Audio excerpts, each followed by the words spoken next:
It's AumSum time! Why do we swing our arms while walking?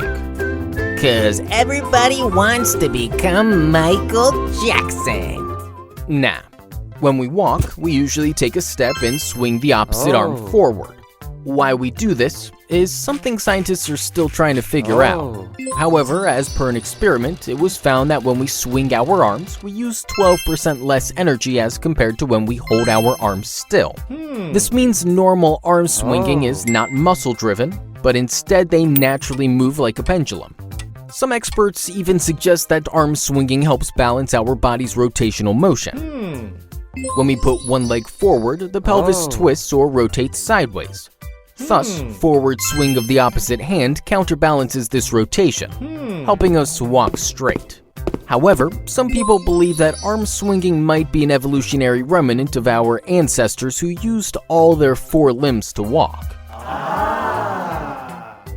Topic: Newton's third law of motion. Why does a swimmer push the water backward?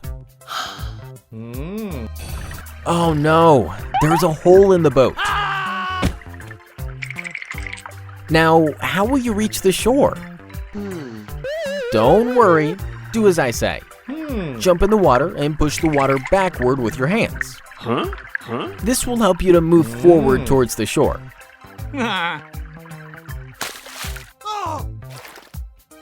No, you are not pushing the water backward.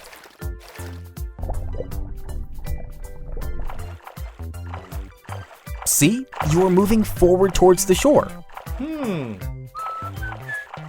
you know why you were able to move forward by pushing the water backward?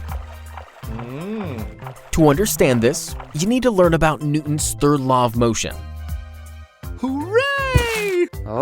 Newton's third law of motion states that, for every action, there is an equal and opposite reaction.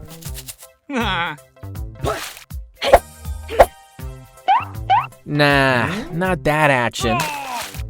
Wait, let me explain. When we swim, we apply force and push the water backward with the help of our hands.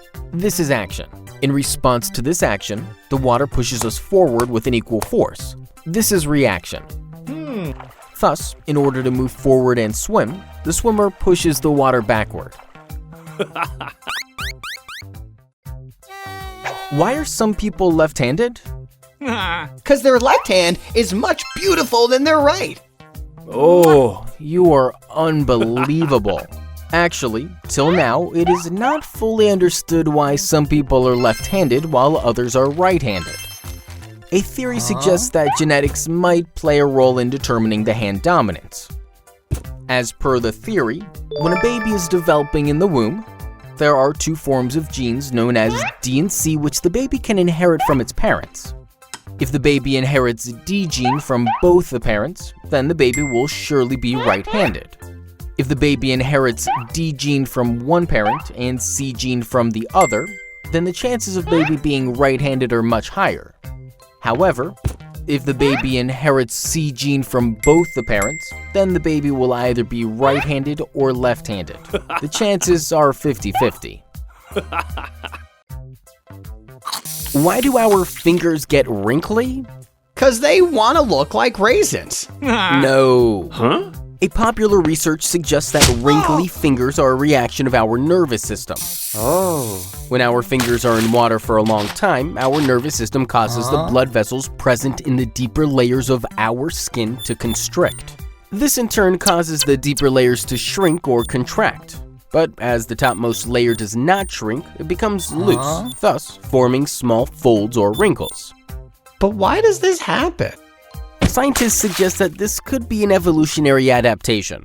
Wrinkly fingers help in getting a better grip to pick up wet objects, preventing them from slipping from our hands. Even our feet get wrinkly, helping us to walk in water without slipping. Why do we have 5 fingers? So that we can lick our hand 5 times. Now, a theory suggests that we have 5 fingers because together they make a perfect strong grip. Using them, we can operate small objects with great control and precision. Second theory suggests that 3 molecules called BMP, WNT, and SOX9 are responsible for the 5 fingers, since in our embryonic stage, they mark out spaces specifically for these 5 fingers. Another theory is related to the limb law. Based on the length of the fingers, this law helps us calculate the number of fingers we should have. Now, Lim's law, using its mathematical model, comes up with the answer 9.42 fingers per hand. But we need fingers only on one side of the palm, as other side is connected to an arm. Hence, the final answer comes out to be 4.78. That is, 5 fingers per hand.